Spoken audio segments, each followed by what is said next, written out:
कुंभ लगन वाले जातकों के लिए सितंबर 2023 का महीना किस प्रकार से रहेगा? कौन-कौन से आपको इश्यूज आ सकते हैं इस मंथ में? कौन-कौन सी अच्छी बातें इस मंथ में आपके लिए निकल के आ रही हैं? कौन-कौन से अच्छे और खराब दिन इस मंथ में आपके लिए निकल के आ रहे हैं? इसके बारे में आज हम बात कर रहे हैं। तो देखिए, ये जो कुंडली अभी आप स्क्रीन पे देख पा रहे हैं, ये कुंडली सितंबर के गोचर के हिसाब से तैयार की गई है। फिर भी गोचरीय स्थितियां बदलने के कारण कुछ ग्रहों के गोचर में परिवर्तन अवश्य आ सकते हैं। अब सबसे पहले हम ग्रहों के गोचर को ही देखेंगे, उसके बाद इस कुंडली की प्लेसमेंट के हिसाब से आगे बढ़ेंगे।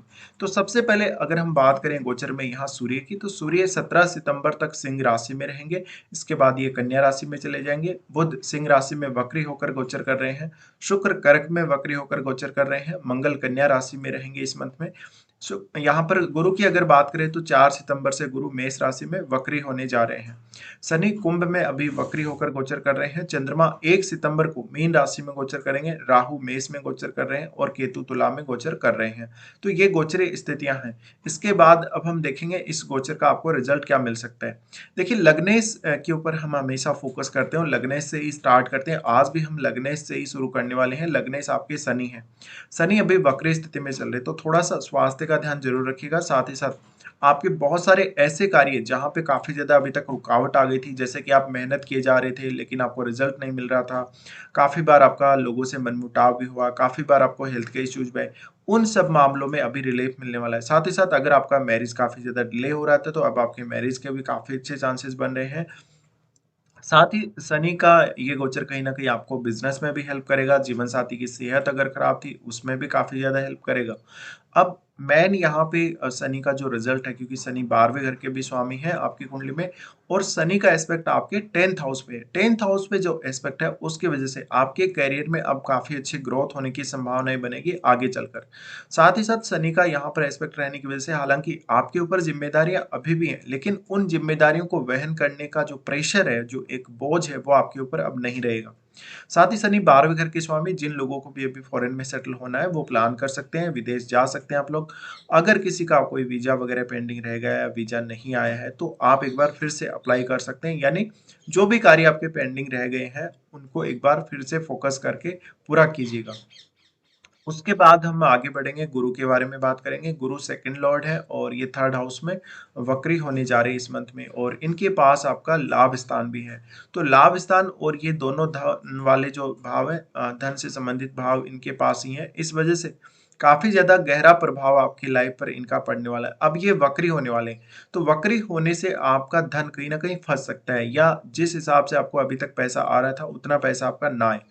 हो सकता है आपको बिज़नेस में कुछ परेशानियों का सामना इस मंथ में करना पड़े। साथ ही साथ अगर आपका बिज़नेस ऐसा है जो विदेश से जुड़ा हुआ है, तो आपको काफ़ी फ़ायदा होगा इस मंथ में।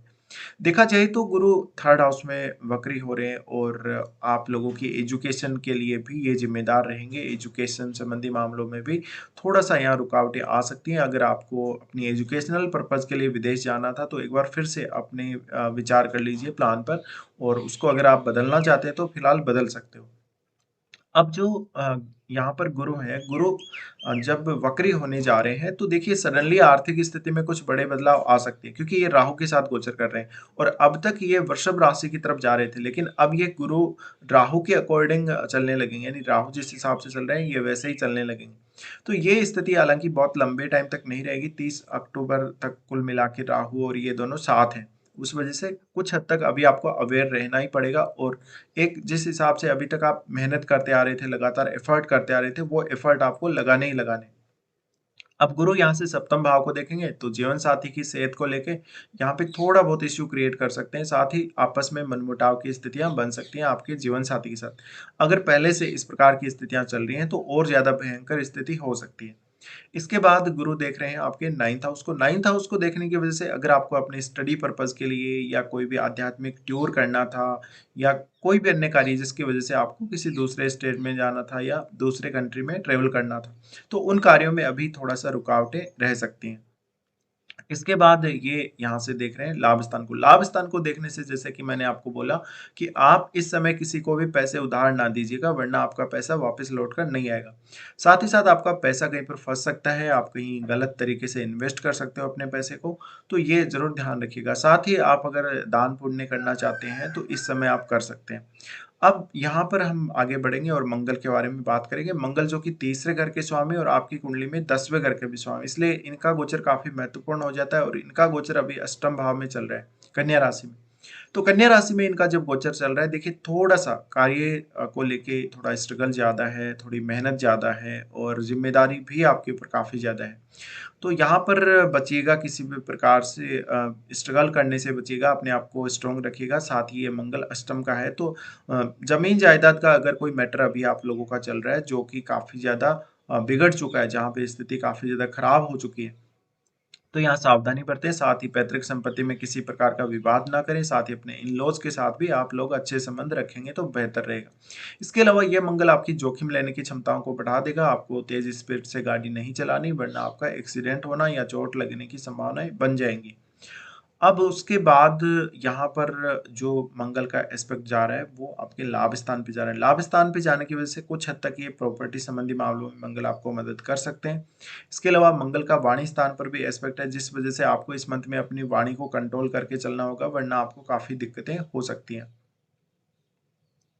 इसके अलावा मंगल का जो एस्पेक्ट है आपके तीसरे घर पे है। तीसरे घर का मंगल आपको हमेशा अब जोखिम लेने के लिए प्रेरित करेगा, क्योंकि अब गुरु भी राहु के अकॉर्डिंग चलने लग जाएंगे। तो इस वजह से जोखिम ज़्यादा से ज़्यादा आप लोग लेंगे।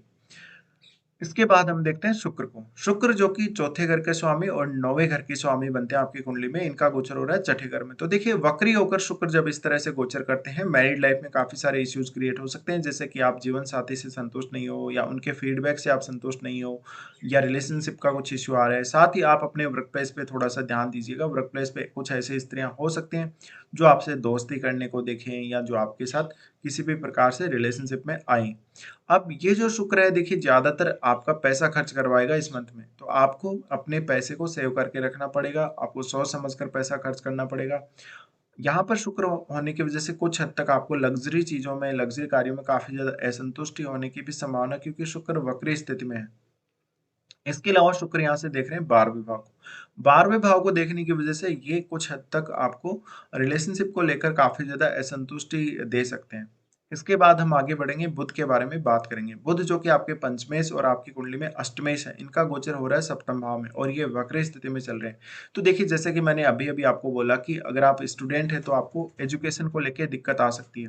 साथ ही ये जो परेशानी है, कहीं न कहीं बुध यहाँ पर जब वक्री हैं, तो आपको डिसीज़न लेने में भी काफ़ी ज़्यादा परेशानी आएगी। आपको आपके जॉब या बिज़नेस दोनों में ही दिक्कत आएगी। आपके पास बहुत सारे मल्टीपल ऑप्शंस अवेलेबल हो सकते हैं। तो वहाँ से आपको कौन-सा सेलेक्ट करना है, कौन-सा नहीं सेलेक्ट करना है, ये सब थोड़ा-सा कन्फ्यूज़न वाली स्थिति क्रिएट करेगा। अब यहाँ पर जो बुध है वो अष्टमेश भी हैं, तो जीवन साथी के साथ कुल मिला के अच्छे से रहिएगा और उनकी सेहत में थोड़ा उतार-चढ़ाव आने की संभावना बनेगी, या वो फालतू में आपके साथ तर्क-वितर्क करने लग जाएँ, ऐसी स्थिति बन सकती है। अब ये जो बुध है, बुध आपके कार्य क्षेत्र या आपका जो जॉब है या जो आपका बिज़नेस है, उसमें भी काफ़ी स्थितियों को चेंज कर सकते हैं। तो हो सकता है सडनली इस मंथ में आपके बिज़नेस में कोई नया चेंज आ जाए, जिसको आप बहुत लंबे समय से करना चाह रहे थे। तो अगर देखिए बुध यहाँ वक्री है, तो कुछ नया प्लान करना आपको अपने बिज़नेस के लिए, कुछ स्पेशल आपको अगर प्लानिंग करनी है, तो वो आप इस समय में कर सकते हो। अब हम यहाँ से आगे बढ़ेंगे और बात करेंगे चंद्रमा के बारे में। चंद्रमा जो कि आपकी कुंडली में छठे घर के स्वामी हैं, इनका गोचर होगा आपके सेकंड हाउस में और ये मंथ के स्टार्टिंग में रहेंगे। तो देखिए, इस मंथ की शुरुआत में कहीं न कहीं से एक बड़ा पैसा आने के चांसेस, मोटा पैसा आने के चांसेस आप लोगों के लिए बन रहे हैं और ये पैसा आप अपनी फैमिली के लिए स्पेंड करने वाले हो ज़्यादा से ज़्यादा। इसके अलावा ये चंद्रमा आपको फैमिली का केयर करने का काफ़ी ज़्यादा चिंता देगा, फैमिली के साथ एक अच्छी इमोशनल अटैचमेंट देगा और खान-पान में भी काफ़ी ज़्यादा अलग-अलग प्रकार के व्यंजन आप लोगों को पसंद होंगे। फिर चंद्रमा आ रहे हैं तीसरे भाव में। तीसरे भाव में जब ये आ रहे हैं, तो ये समय थोड़ा-सा कठिनाई भरा रहेगा। इस दौरान आपको कुछ दिक्कतें आ सकती हैं, जैसे कि आप निर्णय ठीक से ना ले पाओ, आपका मन काफ़ी ज़्यादा मैनिपुलेट हो जाए, इस तरह की स्थितियाँ। उसके बाद चंद्रमा आएँगे 4th हाउस में। 4th हाउस में जो चंद्रमा आएँगे, लगभग 5 या 6 तारीख के आस-पास यहाँ इनकी स्थिति बनेगी। तो इस दौरान आपको अधिकतम सुख प्रोवाइड करेंगे। घर का सुख अच्छे से आपको प्रोवाइड करने वाले हैं। इसके बाद हम यहाँ पर आगे बढ़ते हैं और बात करते हैं सूर्य के बारे में। सूर्य देखिए आपके सप्तमेश हैं सूर्य, और ये अष्टम में भी चले जाएँगे बाद में, तो 17 तारीख तक तो ये आपके सप्तम भाव में ही रहने वाले हैं। तो मैरिड लाइफ़ अच्छी नहीं रहने वाली है आप लोगों की। अगर पहले से मनमुटाव चल रहा है, तो मनमुटाव और ज़्यादा बढ़ सकता है और इवन यहाँ तक कोर्ट केस तक भी बातें जा सकती हैं। अब ये जो सूर्य है, सूर्य आपको पॉपुलैरिटी देगा, सामाजिक प्रतिष्ठा देगा। आप किसी भी प्रकार का जैसे आईएएस वगैरह का या स्टेट पीसीएस जैसा एग्ज़ाम अगर क्रैक करने जा रहे हैं, तो सूर्य बहुत ज़्यादा सपोर्टिव है आप लोगों के लिए। इसके अलावा ये सूर्य कहीं न कहीं आपका अपने जीवनसाथी से मतभेद तो अवश्य करवाएगा, लेकिन जीवनसाथी की सेहत के लिए ये काफ़ी अच्छा नज़र आता है और देखा जाए तो आप अपने बिज़नेस के जो डिसीज़न्स हैं, वो काफ़ी प्रॉपर तरीके से ले पाएँगे। अब यहाँ पे जो सूर्य हैं वो चेंज हो रहे हैं, ये तो अपने घर के ही सूर्य हैं, उसके बाद अष्टम में जा रहे हैं। अष्टम में जाने से देखिए पैतृक संपत्ति या फिर ससुराल के साथ संबंध आप लोगों के बिगड़ सकते हैं। तो पैतृक संपत्ति में आप लोग ध्यान दीजिएगा, किसी भी प्रकार का विवाद मोल मत लीजिएगा। अब उसके बाद जो सूर्य के यहाँ से जो दृष्टि पड़ेगी वो सेकंड हाउस पे पड़ेगी। इस वजह से आपको धन लाभ ये हमेशा देते रहेंगे। तो धन की कोई कमी आप लोगों को इस मंथ में नहीं आने वाली स्पेशल रूप से और आप अच्छे से अपनी लाइफ को एन्जॉय कर सकते हो। अब देखिए लगभग हमने सभी ग्रहों के बारे में अभी तक चर्चा की है और अब हम आगे बढ़ जाते हैं यहाँ से। अगर आप राहु का मीन राशि वाले गोचर का वीडियो देखना चाहते हैं तो आप मेरे चैनल पर प्लेलिस्ट में जाकर वो वीडियो देख सकते हैं। अब हम आगे बढ़ते हैं यहाँ से और बात करते हैं कुछ अच्छे और खराब दिनों की। अच्छे दिनों में अगर हम लोग देखें तो अच्छे दिन काफ़ी सारे निकल के आ रहे हैं आप कुंभ लगन वालों के लिए इस मंथ में। 5, 6 उसके बाद 12 से 14 तारीख तक और 22 और 23 तारीख। ये काफ़ी बेहतर, काफ़ी अच्छे दिन माने जा सकते हैं आप लोगों के लिए इस सितंबर के महीने में। तो आपको किसी भी प्रकार के काम में सफलता नहीं मिल पा रही थी, काफ़ी सारी दिक्कतें आ गई थी, तो आप इस प्रकार से अपनी समस्याओं को सॉल्व कर सकते हो। ये दिन जो आपके लिए रहेंगे काफ़ी फेवरेबल रहने वाले हैं। अब हम देखते हैं कुछ खराब दिनों को। खराब दिनों में अगर हम देखें तो चंद्रमा का गोचर जब कर्क में हो तो अपनी ही राशि में हालाँकि चंद्रमा रहेंगे, लेकिन फिर भी काम का प्रेशर बहुत ज़्यादा रहेगा। किसी को अगर आपने पैसे दे दिए तो आपके पैसे लौट कर वापस नहीं आएँगे। साथ ही साथ डेली रूटीन में थोड़ा-सा ध्यान ज़्यादा दीजिएगा और उसके बाद की जो स्थिति है कुल मिला के चंद्रमा जब कन्या में आएँगे तो 15 और 16 तारीख को ये दौरान आपको बिज़नेस में बड़ा लॉस होने या आर्थिक स्थिति में कोई बड़ा बदलाव आने के संकेत मिलते हैं। 15 और 16 को मानसिक स्थिति एक बार फिर से अच्छी नहीं रहेगी, मानसिक रूप से तनाव उत्पन्न हो सकता है। चंद्रमा का गोचर जब कैप्रिकॉर्न में होगा तो 24 और 25 तारीख को ये दौरान देखिए सबसे ज़्यादा सावधानी रखिएगा।